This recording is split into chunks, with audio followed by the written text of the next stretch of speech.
రైతు commission, education కమిషన్లను త్వరలోనే ఏర్పాటు చేస్తామన్నారు CM Revanth Reddy. SC, ST, BC, minority గురుకులాలను ఒకే క్యాంపస్ లో ఏర్పాటు చేస్తామన్నారు. పైలట్ ప్రాజెక్టుగా మొదట కొడంగల్లో ఏర్పాటు చేస్తామని తెలిపారు సీఎం. కుల మత వివక్షను పూర్తిగా తొలగించాలన్నదే తన ఉద్దేశమన్నారు. పంట మార్పిడి పథకాలకు అధిక ప్రాధాన్యత ఇస్తామన్నారు. గత ప్రభుత్వంలో చిక్కుముడ్లు తొలగించి ఉద్యోగాల భర్తీ చేస్తున్నామన్నారు. కౌలు రైతుల రక్షణకు చట్టం తీసుకొచ్చేందుకు ప్రయత్నిస్తున్నామని సీఎం తెలిపారు. రైతు భరోసాపై విస్తృత చర్చ జరగాలని, నిజమైన లబ్ధిదారులకు చెప్పిన దానికన్నా ఎక్కువ సాయం చేయొచ్చన్నారు సీఎం రేవంత్ రెడ్డి. బీఆర్ఎస్ చేపట్టిన చలో మేడిగడ్డ కార్యక్రమం ఉద్రిక్తతకు దారితీసింది. బ్యారేజ్ పైకి ఒక్కసారిగా దూసుకొచ్చారు బీఆర్ఎస్ శ్రేణులు. దీంతో గేట్లు మూసివేసి అడ్డుకున్నారు పోలీసులు. దీంతో పోలీసులు బీఆర్ఎస్ కార్యకర్తల మధ్య తోపులాట జరిగింది. ఆ తర్వాత గేట్లు తోసుకొని చొచ్చుకు వెళ్లారు బీఆర్ఎస్ కార్యకర్తలు. బీఆర్ఎస్ పై కోపం రైతులపై చూపించొద్దన్నారు కేటీఆర్. రైతులపై పగబట్టకండి, నీళ్లు విడుదల చేయాలని కోరారు. నిపుణుల సలహాలు తీసుకుని రిపేర్ చేయించాలని సూచించారు కేటీఆర్. కొంతమేర సమస్య ఉంటే మిగతా బ్యారేజ్కి ఏమైందని ప్రశ్నించారు. బీఆర్ఎస్ నేతలు ఇప్పటి వరకు మేడిగడ్డకెందుకు వెళ్లలేదని ప్రశ్నించారు డిప్యూటీ సీఎం భట్టి. డిపిఆర్ ఎందుకు బయటపెట్టలేదన్నారు. తెలంగాణ ప్రజలకు కేసీఆర్ క్షమాపణ చెప్పాలని డిమాండ్ చేశారు. తాము మొదటి నుంచి వాస్తవాలే చెబుతున్నామన్నారు. గత ప్రభుత్వం 40,000 కోట్ల బిల్లులను పెండింగ్ లో పెట్టిందన్నారు భట్టి విక్రమార్క. బీఆర్ఎస్ ను పడగొట్టాలంటే కాళేశ్వరం పడగొడితే సరిపోతుంది అని రేవంత్ ఆలోచనలా కనిపిస్తోందన్నారు హరీష్ రావు. కేసీఆర్ ఆనవాళ్లు లేకుండా చేస్తామన్నారని గుర్తు చేశారు. గతంలో ప్రగతి భవన్ ను బాంబులతో పేలుస్తామని రేవంత్ రెడ్డి అన్నారని గుర్తు చేశారు. మేడిగడ్డ వెళ్తామనగానే కాగ్ రిపోర్ట్ అని, పాలమూరు విజిట్ అని కాంగ్రెస్ నాయకులు వెళ్తున్నారన్నారు హరీష్ రావు. తాము ఈ పర్యటనకు రాగానే ఉత్తమ్ ప్రెస్ మీట్ పెట్టి మేడిగడ్డ రిపేర్ చేపిస్తామని చెప్పారని, దీంతో తాము పాక్షికంగా విజయం సాధించామన్నారు. రైతు బంధు మధ్య కాంగ్రెస్ బీజేపీ మధ్య పొలిటికల్ ఫైట్ సాగుతోంది. రైతులకు చేరాల్సిన రైతు బంధు డబ్బులను కాంగ్రెస్ ప్రభుత్వంలో మంత్రులు పొంగులేటి శ్రీనివాసరెడ్డి, కోమటిరెడ్డి వెంకటరెడ్డి తీసుకువెళ్లారని ఆరోపించారు నిజామాబాద్ బీజేపీ ఎంపీ ధర్మపురి అరవింద్. పొంగులేటి 3,000 కోట్లు, కోమటిరెడ్డి వెంకటరెడ్డి 2,000 కోట్లు తమ కంపెనీల ఖాతాల్లోకి మళ్లించుకున్నారని ఆరోపించారు.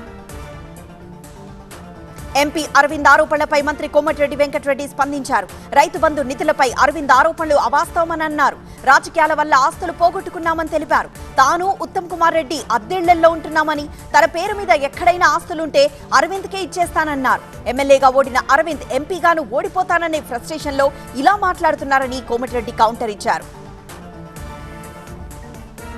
ఎంపీ బీబీ పాటిల్ బీజేపీలో చేరారు. ఆయనకు కండువా కప్పి పార్టీలోకి ఆహ్వానించారు తరుణ్ చుక్. బీబీ పాటిల్ చేరికతో బీఆర్ఎస్ పూర్తిగా సమాప్తమైందని, ఆ పార్టీలో కేసీఆర్, కేటీఆర్, కవిత మాత్రమే మిగిలారని వ్యాఖ్యానించారు. బీఆర్ఎస్ లో రోజుకో వికెట్ పడిపోతోందని బీజేపీ ఎంపీ లక్ష్మణ్ అన్నారు. రాహుల్ గాంధీ తెలంగాణ నుంచి పోటీ చేయాలని ప్రతిపాదించామన్నారు మంత్రులు ఉత్తమ్ కుమార్ రెడ్డి, కోమటిరెడ్డి వెంకటరెడ్డి. నల్గొండ లేదా భువనగిరిలో పోటీ చేయాలని కోరుతున్నామన్నారు. రాహుల్ ను 4 లక్షల మెజార్టీతో గెలిపించే బాధ్యత తమదని చెప్పారు ఉత్తమ్, కోమటిరెడ్డి.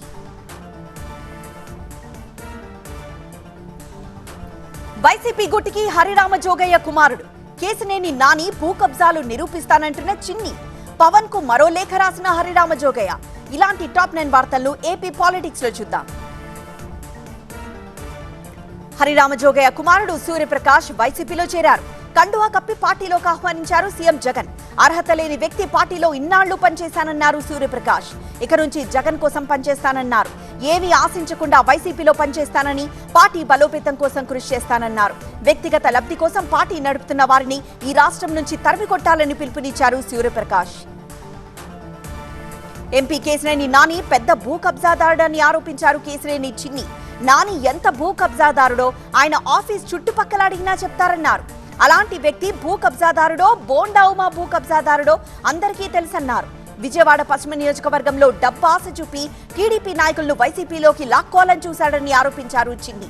దీనికి సంబంధించిన పక్కా ఆధారాలు తమ దగ్గరున్నాయన్నారు. నిరూపించడానికి తాము సిద్ధమని, సవాళ్లు స్వీకరించడానికి కేసినేని నాని సిద్ధమా అని సవాల్ చేశారు.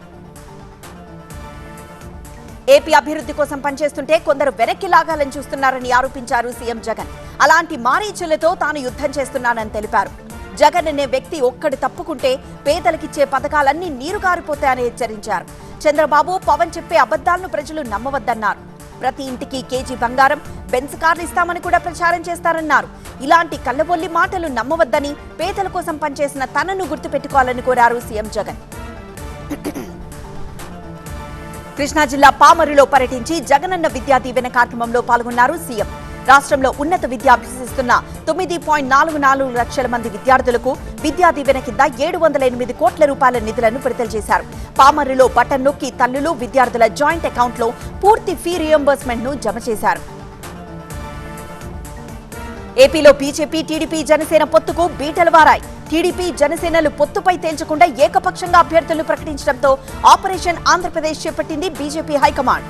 కాపు సీఎం నినాదంతో సొంతంగా పోటీ చేయాలనే నిర్ణయం తీసుకుంది. కాపులను దగ్గరకు తీసుకునే వ్యూహం పన్నుతోంది.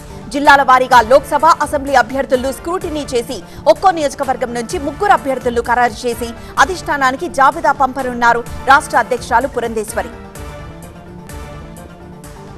మరోవైపు హైదరాబాద్ శివార్లలో బీజేపీ నేతల రహస్య సమావేశం జరిగింది. బీజేపీ జాతీయ నేత శివప్రకాష్ జీ నేతృత్వంలో జరిగిన ఈ భేటీకి పురంధేశ్వరి సహా కొద్ది మందికి మాత్రమే ఆహ్వానం అందింది. ఈ సమావేశంలో టీడీపీ, జనసేన తీరుపై సమావేశంలో నేతలు ఆగ్రహం వ్యక్తం చేశారు. పార్టీ నేతలు చంద్రబాబు ఎన్డీఏలో చేరికపై తేల్చకపోవడం, ఏకపక్షంగా టీడీపీ, జనసేనలు అభ్యర్థులను ప్రకటించడంపై అసహనం వ్యక్తం చేశారు. పవన్ కు మరో లేఖ రాశారు హరిరామ జోగయ్య.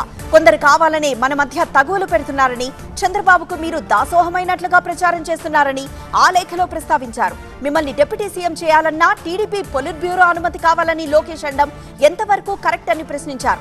జనసేనకు 40 స్థానాల్లో బలమైన అభ్యర్థులుంటే 24 సీట్లే తీసుకోవడం ఏంటన్నారు హరిరామ జోగయ్య. దుర్బుద్ధితోనే టీడీపీ తక్కువ సీట్లు ఇచ్చిందని కార్యకర్తలు అనుకుంటున్నారని చెప్పారు. జనసేన సహకారం లేకుండా టీడీపీ గెలవడం అసాధ్యమన్నారు జోగయ్య. అనపర్తిలో ఎమ్మెల్యే, మాజీ ఎమ్మెల్యే మధ్య మాటల యుద్ధం కాస్త ప్రమాణాల వరకు వెళ్లింది. ఎమ్మెల్యే 500 కోట్ల రూపాయల అవినీతికి పాల్పడ్డారనేది మాజీ ఎమ్మెల్యే నల్లమిల్లి రామకృష్ణారెడ్డి ఆరోపణ. తన దగ్గర ఆధారాలున్నాయని చెప్పారు రామకృష్ణారెడ్డి. తన సవాల్ను నిరూపించుకునేందుకు సిద్ధమైన రామకృష్ణారెడ్డిని పోలీసులు ఆయన ఇంటి దగ్గర అడ్డుకుని అరెస్ట్ చేశారు. ఈ సందర్భంగా పోలీసులు, టీడీపీ కార్యకర్తల తీవ్ర వాగ్వాదం చోటు చేసుకుంది. అరెస్టును నిరసిస్తూ ఆందోళన చేశారు టీడీపీ కార్యకర్తలు. మరోవైపు ఎమ్మెల్యే సత్తి సూర్యనారాయణ రెడ్డి కూడా సై అన్నారు. నడిచొస్తావో హెలికాప్టర్ ఎక్కొస్తావో వేదిక సిద్ధం అంటూ ప్రకటించారు. రామకృష్ణారెడ్డి రాకపోతే ఆధారాలు నిరూపించలేకపోయినట్లే అన్నారు. టెంట్ వేసి మరీ సత్య ప్రమాణానికి సిద్ధమయ్యారు ఎమ్మెల్యే సూర్యనారాయణ రెడ్డి. దీంతో తీవ్ర ఉద్రిక్తత ఏర్పడింది. పాలమూరు ప్రాజెక్ట్ బాట పట్టిన కాంగ్రెస్ నేతలు. కేటీఆర్ కు మంత్రి కోమటిరెడ్డి సవాల్. ఏపీలో భారీగా ఐఏఎస్ల బదిలీలు. ఇలాంటి టాప్ 9 వార్తల్ని ఇప్పుడు చూద్దాం. బీఆర్ఎస్ మేడిగడ్డ పర్యటనకు కౌంటర్ గా పాలమూరు బాట పట్టింది కాంగ్రెస్ పార్టీ. ఉమ్మడి రంగారెడ్డి, ఉమ్మడి మహబూబ్నగర్ జిల్లా కాంగ్రెస్ నేతలు ఈ పర్యటనలో పాల్గొన్నారు. 10 ఏళ్ల బీఆర్ఎస్ పాలనలో ఉమ్మడి పాలమూరు జిల్లాకు తీరని అన్యాయం జరిగిందని ఆరోపించారు కాంగ్రెస్ నేతలు.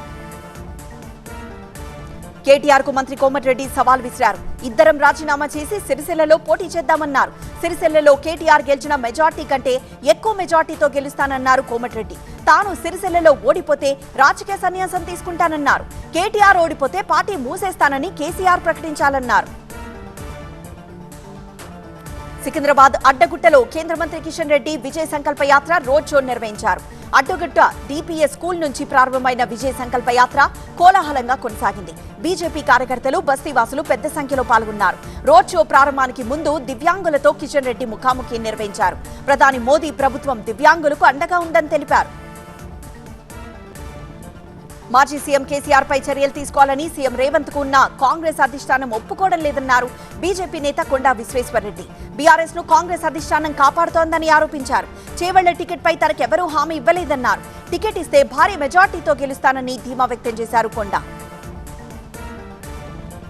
అవినీతి అధికారులను పట్టిస్తే ₹1,00,000 బహుమతిస్తానని ప్రకటించారు కాంగ్రెస్ నేత కిచ్చెన్నగారి లక్ష్మారెడ్డి. మహేశ్వరం నియోజకవర్గంలో అవినీతికి పాల్పడితే ఊరుకునేది లేదన్నారు. నియోజకవర్గంలో ఏసీబీ అధికారులు స్పెషల్ డ్రైవ్ నిర్వహిస్తున్నారని, ఎవరైనా లంచం అడిగితే తనకు చెప్పాలన్నారు కేఎల్ఆర్. మహేశ్వరం నియోజకవర్గంలో అవినీతికి తావు లేకుండా చేస్తానన్నారు. ప్రత్యేక హోదా విషయంలో పోరాడుతున్న కాంగ్రెస్ పార్టీకి తమ మద్దతు ఉంటుందన్నారు ఏపీ సిపిఐ కార్యదర్శి రామకృష్ణ. హోదా అనేది ముగిసిన అధ్యాయం కాదు, కాంగ్రెస్ పార్టీ నేతృత్వంలో చిగురించబోయే ఉద్యమమన్నారు సిపిఐ నేత. ఇటు వైసీపీ, అటు టీడీపీలు రెండూ హోదాపై ఏం మాట్లాడడం లేదన్నారు. అనంతపురం అర్బన్ టీడీపీలో సమీకరణాలు మారుతున్నాయి. పెనుకొండ టీడీపీ టికెట్ సవితమ్మకు ప్రకటించడంతో అనంతపురం అర్బన్ పై కన్నేశాడు మాజీ ఎమ్మెల్యే బీకే పార్థసారథి. అటు బీకే పార్థసారథి ప్రయత్నాలతో అలర్ట్ అయ్యారు మాజీ ఎమ్మెల్యే ప్రభాకర్ చౌదరి. తన కుమారుడు మధుకర్ చౌదరిని తెర మీదకి తీసుకొచ్చాడు ప్రభాకర్. దీంతో అనంతపురం అర్బన్ టీడీపీ రాజకీయం రసవత్తరంగా మారింది. ఏపీలో పలువురు ఐఏఎస్ అధికారులను బదిలీ చేశారు. పంచాయతీరాజ్ శాఖ ముఖ్య కార్యదర్శిగా శశిభూషణ్ కుమార్ కు అదనపు బాధ్యతలు అప్పగించారు. పంచాయతీరాజ్ కమిషనర్ గా కె కన్నబాబును నియమించారు. టూరిజం కార్పొరేషన్ ఎండీగా కన్నబాబుకు అదనపు బాధ్యతలు అప్పగించారు. ఫిషరీస్ కమిషనర్ గా ఏ సూర్యకుమారిని నియమించారు. మైనార్టీ సంక్షేమ శాఖ కార్యదర్శిగా కె హర్షవర్ధన్ కు అదనపు బాధ్యతలు అప్పగించారు. శ్రీ పుష్పయాగం మహాపూర్ణాహుతితో శ్రీరామానుజాచార్య 108 దివ్య దేశాల ద్వితీయ వార్షికోత్సవాలు ముగిశాయి. పెరుమాళ్లకు ద్వాదశారాధన దేవతోద్వాసనతో శ్రీ పుష్పయాగాన్ని నిర్వహించారు. తర్వాత మహాపూర్ణాహుతి శాస్త్రోక్తంగా జరిగింది. ప్రాయశ్చిత్తంగా చేసే ఈ కార్యక్రమం మంత్రముగ్ధంగా సాగింది. పూర్ణాహుతి పవిత్ర ద్రవ్యాలను యాగశాలలో మంత్రపూరితంగా సమర్పించారు. బెంగళూరులో పేలుడు కలకలం. సందేశ్ ఖలీ నిందితులను తృణమూల్ సర్కార్ కాపాడిందన్న మోదీ. బీజేపీ మళ్లీ వస్తే ధరలు పెరగడం ఖాయమన్న మమత. ఇలాంటి టాప్ 9 నేషనల్ వార్తలింపు చూద్దాం. బెంగళూరులో బాంబు పేలుడు ఘటన కలకలం రేపింది. రామేశ్వరం కెఫేలో భారీ శబ్దంతో పేలుడు చోటు జరిగింది. ఈ ఘటనలో హోటల్ సిబ్బంది సహా మొత్తం 9 మందికి తీవ్ర గాయాలయ్యాయి. పేలుడు శబ్దం వినగానే జనం భయంతో పరుగులు తీశారు. పేలుడు ఘటనపై ఎన్ఐఏ దర్యాప్తు చేస్తోంది. బాంబ్ స్క్వాడ్, ఫోరెన్సిక్ అధికారులు తనిఖీలు చేపట్టారు. ఓ వ్యక్తి కస్టమర్ గా వచ్చినా అక్కడ బ్యాగ్ వదిలి వెళ్లిన దృశ్యాలు సీసీటీవీలో రికార్డయ్యాయి. సందేశ్ ఖలీ ఘటనలో ప్రధాన నిందితుడిని రక్షించేందుకు తృణమూల్ ప్రభుత్వం ప్రయత్నించిందన్నారు ప్రధాని మోదీ. పశ్చిమ బెంగాల్లోని ఆరాంబాగ్ లో జరిగిన ఎన్నికల ప్రచార సభలో పాల్గొన్నారు. మా మాటి మనుష్ అనే నినాదాలతో అధికారంలోకి వచ్చిన తృణమూల్ ప్రభుత్వం ఇప్పుడేం చేస్తోందో గమనించాలన్నారు. సందేశ్ ఖలీలో జరుగుతున్న ఘటనలు చూసి రాజా రామ్మోహన్ రాయ్ ఆత్మ కన్నీరు పెడుతోందన్నారు. అంతకుముందు జార్ఖండ్ ధన్బాద్ లో పర్యటించారు ప్రధాని మోదీ. పలు అభివృద్ధి కార్యక్రమాల్లో పాల్గొన్న తర్వాత అక్కడ ఏర్పాటు చేసిన బహిరంగ సభకు హాజరయ్యారు. ఓపెన్ టాప్ జీప్ లో సభకు చేరుకున్న మోదీకి ఘన స్వాగతం పలికారు బీజేపీ నేతలు, కార్యకర్తలు. బీజేపీ మరోసారి అధికారంలోకి వస్తే వంట గ్యాస్ సిలిండర్ ధరలు 2000కు పెరగడం ఖాయమన్నారు పశ్చిమ బెంగాల్ సీఎం మమతా బెనర్జీ. అదే జరిగితే మళ్లీ కట్టెలతో వండుకోవాల్సిన కాలానికి వెళ్లిపోతామన్నారు. కేంద్రం తీరుపై మండిపడ్డారు దీదీ. బీజేపీని నమ్మవద్దని ఓటర్లను కోరారు. ఉత్తరప్రదేశ్ లో 12వ తరగతి సిబిఎస్ఈ బయాలజీ పరీక్ష ప్రశ్నాపత్రం వాట్సాప్ లో కనిపించింది. పరీక్ష ప్రారంభమైన గంటకే బయటకు రావడంతో బాధ్యులపై చర్యలు తీసుకోవాలని అధికారులు పోలీసులకు ఫిర్యాదు చేశారు. యూపీలో పేపర్ లీకేజ్ ఘటనలపై ప్రియాంక గాంధీ ఆగ్రహం వ్యక్తం చేశారు. బీజేపీ పాలనలో ఉద్యోగ పరీక్షల నుంచి బోర్డు పరీక్షల వరకు దాదాపు ప్రతి పేపర్ లీక్ అవుతోందని మండిపడ్డారు. పిల్లలు తమ భవిష్యత్తును నిర్మించుకునే క్రమంలో ఎదుర్కొనే మొదటి ఛాలెంజ్ ఈ బోర్డు పరీక్షలే అన్నారు ప్రియాంక. అయితే ఇక్కడే వారికి ఇంత ద్రోహం జరిగితే ఎలా అని ప్రశ్నించారు. పరీక్షల మాఫియాను, ప్రభుత్వంలో ఉన్న కొందరు అవినీతి పరులను బీజేపీ సర్కార్ కాపాడుతోందని ఆరోపించారు Priyanka Gandhi. Semi conductor plants ఏర్పాటు చేయాలని కేంద్ర కేబినెట్ నిర్ణయం తీసుకోవడంపై సంతోషం వ్యక్తం చేశారు రైల్వే మంత్రి అశ్విని వైష్ణవ్. ఈ ప్లాంట్తో 1000 మందికి ప్రత్యక్షంగా, పరోక్షంగా ఉపాధి దొరుకుతుందన్నారు. తమిళనాడులో జలజగడం మరింత ముదురుతోంది. టీఎంకే సర్కార్పై తమిళ రైతులు ఒత్తిడి తెస్తున్నారు. పాలారు రిజర్వాయర్ నిర్మాణాన్ని వ్యతిరేకిస్తూ ఉమ్మడి వేలూరు జిల్లాలో రైతులు ఆందోళనకు దిగారు. దీనివల్ల సాగునీటికి, తాగునీటికి కొరత ఏర్పడుతుందని ఆవేదన వ్యక్తం చేస్తున్నారు. ఏపీ ప్రభుత్వ వైఖరిని ఖండిస్తూ పాలారు రిజర్వాయర్ నిర్మాణాన్ని వెంటనే నిలిపివేయాలని డిమాండ్ చేస్తున్నారు. తిరుపత్తూరు జిల్లా కలెక్టర్ ఆఫీస్ ముట్టడికి ప్రయత్నించారు. అయితే పోలీసులు వారిని అడ్డుకున్నారు. గుజరాత్ లో పర్యటిస్తున్నారు మైక్రోసాఫ్ట్ సహ వ్యవస్థాపకుడు బిల్ గేట్స్. ఆరోగ్యవాన్ కెవాడియాను సందర్శించారు. తానొచ్చిన ప్రతిసారి భారతదేశ ఆర్థిక వ్యవస్థ వృద్ధి చెందుతోందని, భారతదేశానికి మాత్రమే కాకుండా మొత్తం ప్రపంచానికి గొప్ప ఆవిష్కరణలు ఇక్కడ జరుగుతున్నాయన్నారు. ప్రధానమంత్రి నాయకత్వంలోని ప్రభుత్వం కీలక విషయాలపై దృష్టి సారించిందన్నారు బిల్ గేట్స్. తాను అనేక రాష్ట్రాలకు వెళ్లానని, ఇక్కడ వారి ఆతిథ్యం అద్భుతంగా ఉందన్నారు. రిలయన్స్ ఇండస్ట్రీస్ అధినేత ముఖేష్ అంబానీ రెండో కుమారుడు అనంత్ అంబానీ ప్రీ వెడ్డింగ్ వేడుకల్లో సినీ, రాజకీయ ప్రముఖులు తరలివస్తున్నారు. వివిధ దేశాల నుంచి కూడా అతిథులు ఇప్పటికే ఇక్కడికి చేరుకున్నారు. గుజరాత్లోని జామ్నగర్లో ఈ వేడుకలు జరుగుతున్నాయి. లక్ష దీపాలు వెలిగించి క్రాకర్స్ కాల్చి అసోం సీఎం హిమంత బిశ్వ శర్మకు స్వాగతం పలికారు కరీంగంజ్ జిల్లా రామకృష్ణనగర్ వాసులు. మెడికల్ కాలేజ్తో పాటు పలు అభివృద్ధి పనులకు నిధులు కేటాయించడంపై హర్షం వ్యక్తం చేశారు. తమిళనాడులో భారీగా డ్రగ్స్ పట్టుబడింది. మదురై రైల్వే స్టేషన్లో 30 కిలోల డ్రగ్స్ ని సీజ్ చేశారు పోలీసులు. ఈ డ్రగ్స్ విలువ 200 కోట్లుంటుందని అంచనా వేస్తున్నారు. రైల్లో డ్రగ్స్ తరలిస్తున్న ప్రకాష్ అనే నిందితుడిని అరెస్ట్ చేశారు. అత్యాచార కేసులో జీవిత ఖైదు అనుభవిస్తున్న వివాదాస్పద స్వామీజీ ఆశారాం పిటిషన్ ను సుప్రీంకోర్టు తిరస్కరించింది. తన ఆరోగ్యం క్షీణిస్తోందని, శిక్షను నిలిపివేయాలని కోరుతూ పిటిషన్ వేశారు ఆశారాం. ఆయన ఆరోగ్య సమస్యలతో బాధపడుతున్నారని, పోలీస్ కస్టడీలో చికిత్స తీసుకునేందుకు అనుమతించాలని ఆశారాం తరపు న్యాయవాది కోర్టులో అభ్యర్థించారు. అయితే దీనిపై రాజస్థాన్ హైకోర్టులోనే పిటిషన్ దాఖలు చేయాలని ఉన్నత న్యాయస్థానం సూచించింది. తమిళనాడు సీఎం స్టాలిన్ 71వ పుట్టినరోజు వేడుకలు ఘనంగా నిర్వహించారు. కోయంబత్తూరులో అగరబత్తి సాయంతో స్టాలిన్ ఫోటోను వినూత్నంగా రూపొందించి శుభాకాంక్షలు చెప్పాడు రాజా అనే అభిమాని. ఆపరేషన్ జై పేరుతో ఉత్తరాఖండ్లో దాడులు చేశారు తెలంగాణ కంట్రోల్ అధికారులు. పలు రాష్ట్రాలకు డ్రగ్స్ తరలిస్తున్న డ్రగ్స్ తయారీ కేంద్రాన్ని ముట్టడించి 2 అదుపులోకి తీసుకున్నారు. మాజీ మిస్ ఇండియా త్రిపుర రింకీ చక్మా మృతి చెందారు. 2 ఏళ్లుగా క్యాన్సర్తో పోరాడుతున్న త్రిపుర తుది శ్వాస విడిచారు. తాను క్యాన్సర్ బారిన పడిన విషయాన్ని గత నెలలో వెల్లడించింది త్రిపుర. చాలా కాలంగా ఒంటరి పోరాటం చేస్తున్నానని తెలిపింది. ఇప్పుడు ఆమె మరణ వార్తను ఫెమినా మిస్ ఇండియా వెల్లడించింది. ఆమె కుటుంబానికి, స్నేహితులకు ప్రగాఢ సానుభూతి తెలియజేసింది.